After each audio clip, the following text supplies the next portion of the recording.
ஜனநாயக படம் வெளிவராம பெரிய சிக்கல்ல இருக்கு. ஒரு நடிகரா நீங்க எப்படி பாக்குறீங்க? வரும், கண்டிப்பா வரும். சீக்கிரம் வரணும், வந்தா நல்லா இருக்கும். எதனால சார் இவ்வளவு தடை அந்த படத்துக்கு? எனக்கு தெரியாது. இல்ல நீங்க தெரியாது, தெரிஞ்ச சொல்லுங்க. அரசியலுக்கு வந்தனால இவ்வளவு அப்படியா? தெரியாது, எனக்கு தெரியாது. எனக்கு அது தெரியாது. நம்ம இது என்ன தெரியாம பேசணும்.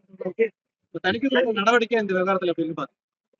தணிக்கைக்குழுவோட நடவடிக்கை தெரியாது. நீ என்ன மேட்டர் தெரியாம நம்ம பேசக்கூடாது. அது நாளைக்கு வரவுள்ள நிலையில தடுக்கிறாங்கன்ற அப்படியா? எனக்கு தெரியாது. இந்த விஷயம் ஆரோக்கியமானதா? அதாவது படம் ரெடியானா வரணும். அது வந்து வரவேற்கிறது வந்து அது வந்து என்ன காரணத்துக்கு வரவேற்கிறது எனக்கு தெரியாது. தெரியாத போது நமக்கு தணிக்கைக்குழுதான் காலதாமதம் சொல்றாங்க. அது நீங்க சொல்றீங்க, அது கரெக்டா சொல்லணும். கேட்டு MCR Pure Cotton Club, formals and casual shirts.